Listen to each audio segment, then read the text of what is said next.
இட்லி எப்பா இட்லி போட்ட சமான எவ்வளவு பெரிய பூகம் வந்தாலும் சரிடா நீ ஒரு ஆள் எஸ்கேப் ஆயிருப்பா. வெல்கம் டு ஐரக்ஷன் சேனல். எங்களோட வீடியோஸ் உங்களுக்கு பிடிச்சிருந்ததுன்னா லைக் பண்ணுங்க, கமெண்ட் பண்ணுங்க, ஷேர் பண்ணுங்க, மறக்காம சப்ஸ்கிரைப் பண்ணுங்க. ஓகே, என்ன வீடியோ பார்க்கணும்? எம்டிஎன் சேனல் தான் பார்க்க போறோம். ரிஸ்னா போட்ட வீடியோ தான் பார்க்க போறோம். ஓகே, இதுதான் ஒன் விஷ் பில்லோ. ஓ, இவரே எடுத்துட்டு வந்துட்டாரா? மைக் செட் யூஸ் பண்ணிட்டோம். இது இந்த படத்துல யூஸ் பண்ணலாம். நம்ம ஆசையை சொல்லி வேண்டி இதை உடைச்சோம்னா அது அப்படியே நடக்கும்னு சொல்றாங்க. நம்ம கிட்ட ஒண்ணே ஒண்ணுதான் இருக்கு, ட்ரை பண்ணி பார்க்கலாம். உண்மையாவா? அதான் அந்த எலும்பு மாதிரி இருக்கும். அது மேனுஃபேக்சர் போட்டிருந்தாரு நினைக்கிறேன். இது என்ன வித்தியாசமா இருக்கு? இப்ப என்னோட ஆசை என்னன்னா, லெஜெண்ட் அண்ணாச்சியும் அனலி படத்தோட ஹீரோயினும் ஒன்னா சேர்ந்து ஒரு படம் நடிக்கணும். நான் உடைக்க முடியல.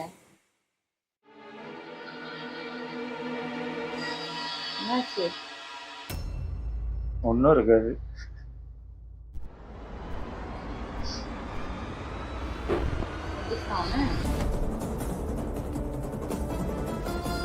ஏய்யா, ஆமா, எம்டிஎன் தான் இல்லைண்ணா. சத்தியா வணக்கம். இந்த வீடியோல நம்ம என்ன பார்க்க போறோம்னா, நோ லாஜிக் சீன்ஸ். இன்னைக்கு ஒரு சிறப்பான சம்பவம் ஒன்று இருக்கு. 3 வருஷமா பில்டப் தான் கொடுக்கறாரு, ஒண்ணத்தையும் உடைக்க மாட்டேங்கிறாரு. இதுல ஃபர்ஸ்ட் பார்க்க போறது அனலி. பார்த்தாச்சு. எல்லாருமே அனலி ரோஸ்ட் போடுங்கன்னு கமெண்ட்ஸ்ல சொல்லிட்டு இருந்தீங்க. சரிடா, இந்த படத்துல நிறைய லாஜிக் மிஸ்டேக்ஸ் இருக்கும் போல அப்படின்னு நினைச்சு இந்த படத்தை பார்த்தேன்.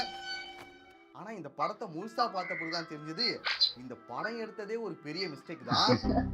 இந்த படத்துக்காகவே தனியா ஒரு மூவி ரோஸ்ட் பண்ணலாம்னு நினைச்சேன். ஆனா ரோஸ்ட்டுக்குமே ஒரு எல்லை உண்டு. ஒருவேளை நான் எல்லையை மீறி ஏதாவது பேசிடணும் அப்படின்னு சொல்லி எனக்கு ஒரு பயம் இருந்துச்சு. அதனால அதை தவிர்த்துட்டேன். நான் வந்துட்டு ரொம்ப சொன்னாங்க, அது காணாம போச்சு. தாண்டி போயிட்டே இருக்கு. படத்தோட ஸ்டோரி என்னன்னா, தன் மகளை காப்பாற்ற தாயின் பாச போராட்டம். அப்படின்னா இல்ல, ஒரு பிரியாணிக்காக போராடும் ஆட்டோக்காரரின் பாச போராட்டம். அப்போ பேக் தோல்வி வருது, திரும்பி அந்த பேக் எடுக்கிறது தான் போராட்டம். குழந்தை மாதிரி பிரியாணி வாங்கினா கடையிலேயே வாங்கிருக்கலாம், போயிருந்தா படம் முடிஞ்சிருக்கும். இந்த படத்தோட ஸ்டோரி வந்துட்டு கைதி படம் மாதிரியே ஒரு நாள் நைட்ல நடக்கிற மாதிரியே எடுத்துட்டாங்க. இப்போ வந்துட்டு இவங்க தான் ஹீரோயின். இவங்களை பத்தி நான் சொல்றதுக்கு ஒண்ணும் இல்ல, உங்களுக்கே தெரியும். ஆட்டம் பாட்டம் கொண்டாட்டம் கொடுத்திருக்காங்க. அந்த பாட்டு பாட்டுங்க. அந்த பிளாக் பஸ்டர் ஹிட்ட தொடர்ந்து இதுக்கப்புறம் தான் ஸ்ரீகாந்த் ஜெயிலுக்கு போனாரு. ஐயோ, இன்னொரு விஷயம் என்னன்னா, இந்த படத்தோட ப்ரொடியூசரே இவங்க தான். அதான் ஏன் ப்ரொடியூஸ் பண்ணேன், எனக்கு தெரியும். வேற எவனும் ப்ரொடியூஸ் பண்ண மாட்டான். ஹீரோன்னு வந்துட்டா எப்படி அண்ணாச்சியோ, அந்த மாதிரி ஹீரோயின் வந்துட்டா இவங்க. தெரியலண்ணா, 2 பேர்கிட்ட கேட்டு தெரிஞ்சுங்க. நீங்க 2 பேரும் சேர்ந்து ஒரு படம் நடிக்க கூடாது? வாய்ப்பு சேர்ந்து ப்ரொடியூஸ் பண்ணி நீங்க 2 பேருமே நடிச்சா எப்படி இருக்கும்? அம்மாவோட பணிவையும் மாஸ்டரோட கனிவையும் பார்க்கும்போது ஒண்ணு மட்டும் எனக்கு நல்லா தெரியுது, கலைத்துறையில மிகப்பெரிய புரட்சியும் நடக்க போகுது. ஆனா இவங்க 2 பேரும் நடிச்சா ஹெவி காம்படிஷனா இருக்கும். எப்படின்னா, யார் நல்லா நடிக்கிறாங்க அப்படிங்கிற காம்படிஷன் இல்ல, யாருக்கு நல்லா நடிக்க வரல அப்படிங்கிற காம்படிஷன் வந்து கொஞ்சம் ஹெவியா தான் இருக்கும். உனக்கு நடிக்க தெரியாது, எனக்கு நடிப்பேன் என்னன்னே தெரியாதுடா. எனக்கு கன்ஃபியூஷனா இருக்கு, யார் ஜெயிப்பாங்கன்னு தெரியல. எனக்கு என்ன இவங்க ஜெயிச்சிருவாங்கன்னு நினைக்கிறேன். உண்மையாவே நான் ஒரு ரிக்வெஸ்ட் வச்சுக்கிறேன், இவங்க 2 பேரும் சேர்ந்து ஒரு படம் பண்ணணும். சத்தியமா நீங்க நான் செத்துருவேன்டா.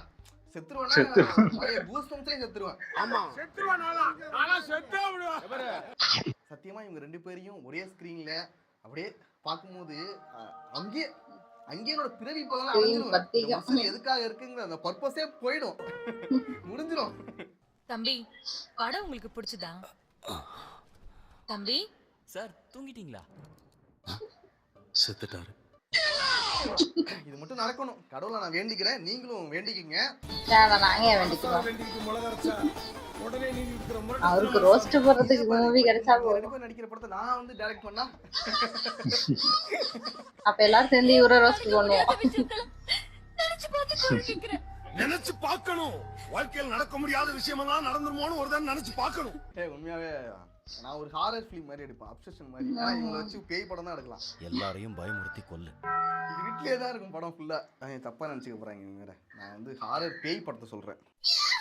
இப்போ நம்ம கதைக்குள்ள வரலாம். ஹீரோயினும் அவங்களோட பொண்ணும் வீட்டுக்கு போறதுக்காக மிட் நைட்ல ஒரு ஆட்டோல ஏறாங்க. ஏறுங்க மேடம். ஓகே. இப்போ இந்த ஆட்டோக்கார அண்ணா என்ன பண்றாருன்னா அவங்கள வீட்டுல போய் டிராப் பண்ணாம வேற ஒரு இடத்துக்கு அழைச்சிட்டு போறாரு. என்ன நான் இங்க நிறுத்தி இருக்கீங்க? மேடம் ஒரு 2 நிமிஷம் பிரியாணி பாட்டில மட்டும் புடிச்சுன்னு வந்தாரா மேடம்? பிரியாணி வாங்கினா ஹோட்டலுக்கு போவாங்க. இவன் என்ன பண்றான்னா ஒரு மாஃபியா கேங் கிட்ட போறான். எனக்கு என் வைஃபுக்கும் குழந்தை ஐயோ இது வேற சென்டிமெண்ட் வேற. எனக்கு குழந்தை மாதிரி பிரியாணி வாங்கினாரேன்னு சொல்லிட்டேன். இல்லாத போனா பொக்குன்னு போயிடுவா. ஏன்டா அதுக்கு காசு கொடுத்து பிரியாணி வாங்கலாம்டா, நீ என்னடா ஓசி பிரியாணி கிளம்பிட்டு இருக்க? சேவ் பண்ணலான்னு பாட்டி போனா 2 நிமிஷத்துல பிரியாணி வாங்கிட்டு வந்துருவேன். Please madam. ஒய்ஃப் ஆசைப்படுறாங்க, அவங்களுக்கு வந்து பிரியாணி வாங்கி கொடுக்கணும், இதெல்லாம் ஓகே தான். அதுக்கு ஒரு ஹோட்டலுக்கு போய் வாங்கி கொடுக்கலாம்ல.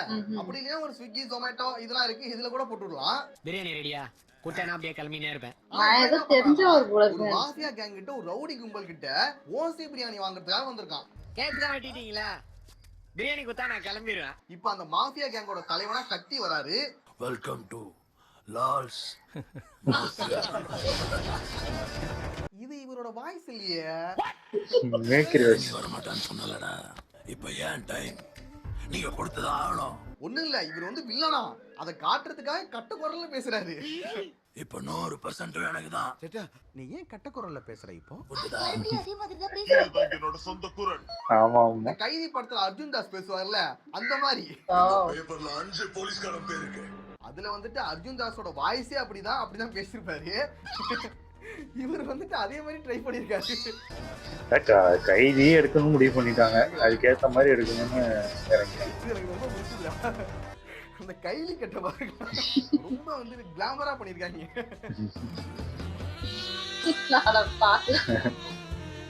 ஒரு வில்லன் லுக்கே இல்லையே. இது என்னடா ட்ரெஸ் இது? நான் கூட ஸ்டார்டிங்ல ஏதோ பட்டன் தான் கைட்டி விட்டுருக்காங்கன்னு நினைச்சேன். ஆனா ட்ரெஸ் அப்படியா? நான் கூட பட்டன் ஓபன் பண்ணிட்டாங்க. இங்க வருது.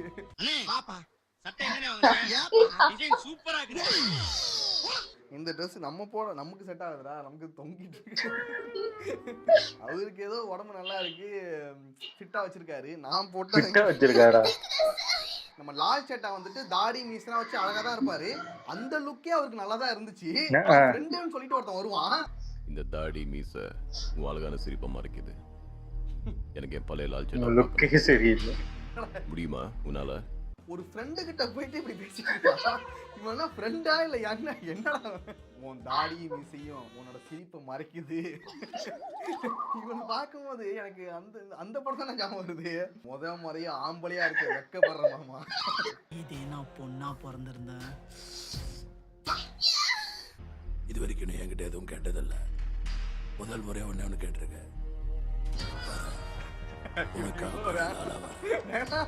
இந்த நண்பர்கள் சொல்றத மட்டும் எப்பயுமே கேட்காதீங்க. உனக்கு தாடி மீசை நல்லா இல்ல, ஷேவ் பண்ணிட்டு நல்லா இருக்கும் அப்படின்னு சொன்னா மட்டும் யாரும் நம்பாதீங்க. உனக்கு பழைய ஃப்ரெண்ட் யாரா இருக்காங்களா, அவன் உன்கிட்ட வந்து தாடி மீசை உனக்கு நல்லா இல்ல, ஷேவ் பண்ணிட்டு நல்லா இருக்கும் அப்படின்னு சொன்னா நம்பாத.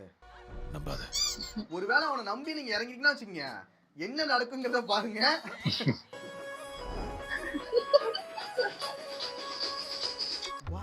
அந்த முடியே வெட்டி இருக்கலாம்ல. அழகே பொறாமை. அது முடிய சொல்லவே இல்லையே. அப்படின்னா ஒண்ணும் இல்ல, கொஞ்சம் சுமாரா இருக்கான். என்னோட கொஞ்சம் அழகு கம்மி தான். இத பார்த்தாட மயங்கின பையன். இது வரைக்கும் ஆண்கள் ப்ரொடியூஸ் பண்ணி நிறைய படங்களை பார்த்திருக்கோம். அதுல வந்துட்டு பெண்களை வந்து கிளாமரா காமிப்பாங்க, கிளாமர் டான்ஸ் வச்சிருப்பாங்க. ஆனா இந்த படத்துக்கு ஒரு பெண் தான் ப்ரொடியூசர். இப்போ துப்பாக்கி அவங்க கீழே தான் இருக்கு. நான் தான் ஏன் ப்ரொடியூஸ் பண்ணேன், எனக்கு தெரியும். அதனால என்ன பண்ணிட்டாங்கன்னா ஆண்களை பழி வாங்கணுங்கிறதுக்காகவே ஆண்களை கிளாமரா காமிச்சிருக்காங்க. அதுவும் கிளாமர் சாங்கனா வச்சிருக்காங்க. இங்க பாருங்க, சாங்கனா வச்சிருக்காங்கடா, கிளாமர் சாங்கனா. எனக்கு ரொம்ப கஷ்டமா போயிட்டு.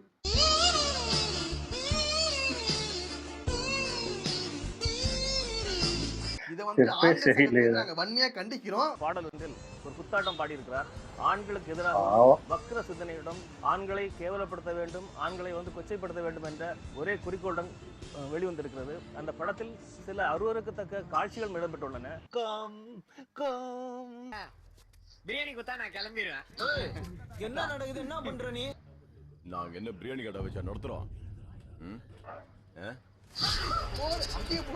ஏங்க அதான் ஓசியில கேக்குறேன் பிரியாணியா? பிரியாணியை போடுங்க நான் எடுத்துட்டு போகணும் எனக்கு டைம் ஆயிடுச்சு இப்போ இந்த ஆட்டோக்காரரை காப்பாத்துறதுக்காக ஹீரோயின் வருவாங்க அப்படியே அவங்களும் மாட்டிப்பாங்க அப்படி இப்படின்னு ஒரு மாதிரியா போகும் கதை. இதோட இந்த அனலி படத்தோட ரோஸ்ட் போதும். நானே எல்லையை தாண்டக்கூடாதுன்னு நினைச்சேன், ஆனா கொஞ்சம் தாண்டிட்டேன் போல. எல்லையை தாண்ட மாட்டேன்னு சொன்னா தாண்டிட்டாமா, எல்லையை தாண்டிட்டான். இந்த அனலி படத்தோட ஃபுல் ரோஸ்ட் வேணும்னா நீங்க வந்துட்டு இந்த வீடியோக்கு ஒரு 40,000 லைக்ஸ் கொடுத்தீங்கன்னா வராது நம்புறேன், அதனால சொல்றேன். அடுத்து மிஸ்டர் எக்ஸ் படத்துல ஒரு சீன் ஒன்னு பார்த்தேன். மிஸ்டர் எக்ஸ் யார் படம்? ஆரியா படம் நினைக்கிறேன். அது போயிருச்சு. அது பண்ணிருக்காங்க. அப்படின்னா அத நம்ம ஹீரோவும் ஹீரோயினும் பாத்துக்கிட்டே போயிட்டு இருக்காங்க. பாடி பாடுவாங்க அவங்கள மாதிரி இருந்துச்சு. அவங்க இல்லையோ? ஆரியா யார சொல்றேன்னு எனக்கு தெரிய முடியல. ஏண்டா இதுக்கு முன்னாடி ஹெல்ப் பண்ணுங்க சார், ஹெல்ப் பண்ணுங்க சார் அவ்வளவு கெஞ்சி கேட்டாங்க. அப்ப வந்துட்டு இவர் கண்டுக்காம போவாரு. ஆனா அண்ணா சொன்ன உடனே அப்படியே திரும்பி வந்து அவங்களை அடிச்சு போட்டு காப்பாத்திட்டு வரான். பைத்தியம் பைத்தியம் உங்க எல்லாருக்கும் பைத்தியம். என்ன பண்றது? ஒரே காரணத்துக்காக தான் நீ வந்துட்டு அவங்களை காப்பாத்திருக்க, அப்படின்னா அம்பன்னு விட்டு போயிருப்ப. என்ன மனுஷன் இதுல வேற இவர் ஒரு ரா ஏஜென்ட், இவர் தான் இந்தியாவை வந்து காப்பாத்த போறாரு. நோய் என்ன நீ பைத்தியக்காரனாவே நினைச்சிருக்கறல நீ. அதாவது அண்ணன் தங்கச்சி சென்டிமெண்ட் வைக்கணும்னு நினைச்சீங்கன்னா நீ அது வேற இடத்துல கூட வச்சிருக்கலாம். இதுலயாடா வைப்பீங்க?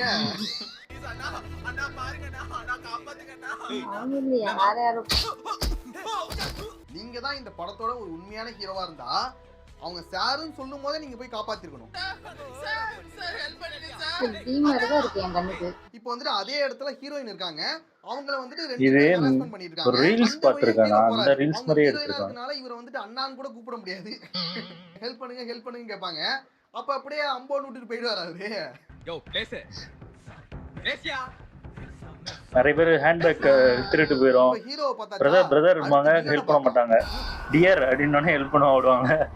அதே உல்டா பண்ணி வச்சிருக்காங்க. இப்ப வில்லன் ஏன் ஒரு வில்லன் ஆனாங்கிறதுக்கு ஒரு ஃபிளாஷ்பேக் காமிப்பாங்க. அது ஒரு பெரிய ஃபிளாஷ்பேக் சார்.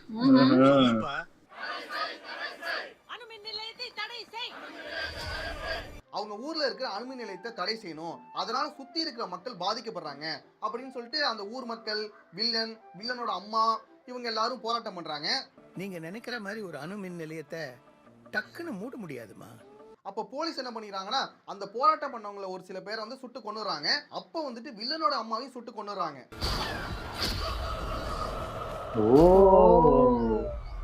அந்த இது எடுக்கிறதுக்காக வில்லன் வந்துட்டு பெரிய ஆளாகி வில்லனா வரான். ஆக்சுவலா சின்ன வயசுல வந்துட்டு அவன் நல்லவனா தான் இருந்திருக்கான். இந்த சம்பவத்துக்கு அப்புறம் தான் அவன் வில்லனாவே மாறுறான். அப்படியா? அந்த அனுமதி பண்றானா அத ஃபுல்லா பிளாஸ்ட் பண்ண போறான்.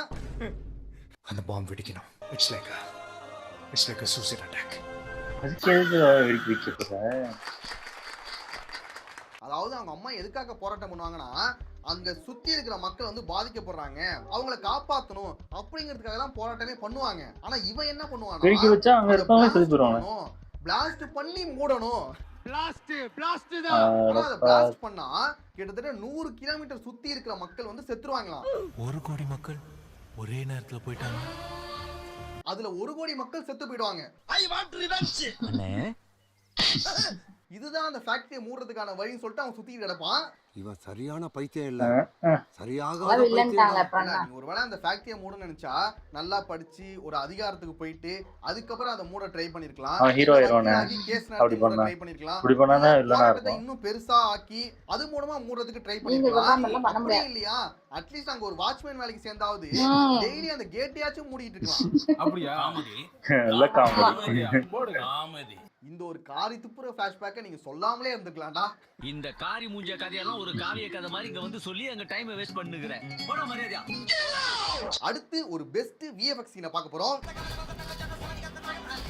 ஓஹோ, இது இந்த சீன்ல பாருங்க எவ்வளவு மொக்கையா பண்ணிருக்காங்க. தெரியுது, எவ்வளவு ஈஸியா கண்டுபிடிக்கிற மாதிரி இருக்கு. நீங்க வேணா ஒரு முறை பாத்துக்கோங்க. அது பாஸ் பண்ணி டக் டக்னு பார்த்தா தெரியாது. க்ளோஸ் அப்ல எடுத்து வச்சிருக்கானே. ஆனா போஸ்ட்புரி சினிமாவை பொறுத்த வரைக்கும் VFXல அவங்கள அடிச்சுக்க ஆளே கிடையாது. நாம தான் இந்தாச்சு. ஒரு எக்ஸாம்பிள் காமிக்கிறேன். போஸ்ட்புரி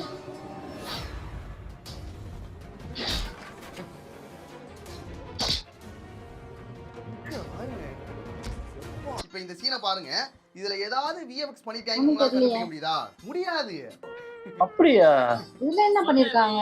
முடியாது. யாரா இருக்கீங்களா? என்ன தைரியம் விஎஃப்எக்ஸ் பண்ணிருக்காங்க. நானே சொல்றேன் இதுல எது விஎஃப்எக்ஸ்னு. கட்டையா? கட்டை. அட பாவிங்களா. பரவாயில்லையாப்பா? அத கவனிக்கலையா? அவர் கையில வச்சிருந்தாரு ஒரு கட்டை, அதுதான் விஎஃப்எக்ஸ்ல பண்ணுது. அண்ணா ஒரு வலிக்கலையா? புரியலைங்க. டேய் இதுக்கு எதுக்குடா விஎஃப்எக்ஸ் பண்ணிட்டு இருக்கீங்க?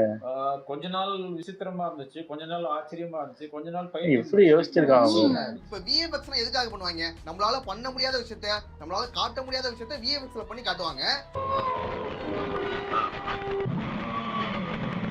ஆனா போஜ்புரியை பொறுத்த வரைக்கும் சும்மா பாம்பு போட்டு விளையாடுற மாதிரி சின்ன சின்ன விஷயத்தை கூட விஎஃப்எக்ஸ்ல தான் பண்ணுவாங்க.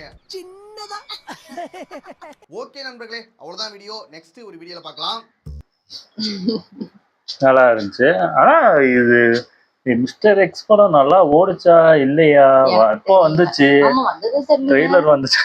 இது கௌதம் கார்த்திகா இல்ல. தெரியல, அதான் சொல்லல. இதுல ஆர்யா நடிச்சிருக்கா மட்டும் தெரியும். ஆனா கௌதம் கார்த்திக் இருக்கிறது ஆமா எனக்கு தெரியல. இது படம் பார்க்கல, உண்மையிலே தெரியல. இது படம் எப்போ வந்துச்சு எப்போ போச்சு. அது அதாவது வில்லன்னு ஒரு இதுக்காக இப்ப வில்லன்னால அவர் அத்தனை பேர் செத்தாலும் பரவாயில்ல இது பண்ணணும் அப்படின்னு தான் நினைச்சு பண்ற மாதிரி காட்டுறாங்க. இப்ப ஹீரோவா இருந்தா அதுக்கு வேற மாதிரி ப்ரொசீஜர் போயிருப்பாங்க எனக்கு தெரிஞ்சு. வில்லன் ஹீரோ கேரக்டர் ரெண்டு பேரும் மாத்தி இருந்தா ஒரு அளவுக்கு கரெக்டா இருந்திருக்கும். ஆர்யா வில்லனா போட்டு படமே அங்க இதா இருக்கு. இல்ல அதான் அந்த ஆர்யா வந்து காப்பாத்த வர கான்செப்டுமே பாருங்களேன். சார் சொல்லும் போது காப்பாத்தலையா, அண்ணன் சொன்னோடனே அதான் இது இந்த இதெல்லாம் வடக்கன்ஸ் எல்லாம் ரீல் போடுவாங்கல்ல, இந்த ஹேண்ட்பேக்கை திருடிட்டு போனோடனே பிரதர் என் ஹேண்ட்பேக் திருடிட்டு போறான் போய் ஹெல்ப் பண்ணுங்கன்னா யாரும் ஹெல்ப் பண்ண மாட்டாங்க. டியர் செல்லம் அப்படின்னு சொன்னோடனே குடுகுடுன்னு ஓடுவாங்க எல்லாரும். அந்த கான்செப்ட இவங்க சீரியஸா எடுத்து அதுக்கு இப்படி ஒரு உல்டா பண்ணி வச்சிருக்காங்க. டக்குன்னு பார்த்தோன்னா ஆமா உண்மையிலே நானும் ஒரு செகண்ட் விஎஃப்எக்ஸா, நான் ஒருவேளை புடிச்சு வச்சவங்களாம் விஎஃப்எக்ஸா அப்புறம் தான் பார்த்தா கட். ஆனா இதையும் விஎஃப்எக்ஸ் பண்ற அளவுக்கு வந்திருக்காங்க. ஒரு கட்டை ஒரு இது கூடயே தயாரிக்க மாட்டாங்க. அது ஓகே, அது எவ்வளவு அட்டெல்லாம் இருக்கு, அதே தயாரிச்சு அதே உடையிற மாதிரியே பண்ணலாம். அதுக்கே சோம்பேறித்தனம் பண்ணி விஎஃப்எக்ஸ் அப்புறம் அந்த உடைச்சார்ல அது உண்மையா? எனக்கே வாங்கி ட்ரை பண்ணணும்னு ஆசையா இருக்கு. ஆமா அது பண்ணி ஒரு ஆமா. ஓகே, வீடியோஸ் உங்களுக்கு பிடிச்சிருந்தா லைக் பண்ணுங்க, ஷேர் பண்ணுங்க, கமெண்ட் பண்ணுங்க, மறக்காம சப்ஸ்கிரைப் பண்ணுங்க. நல்லா இருக்கும்.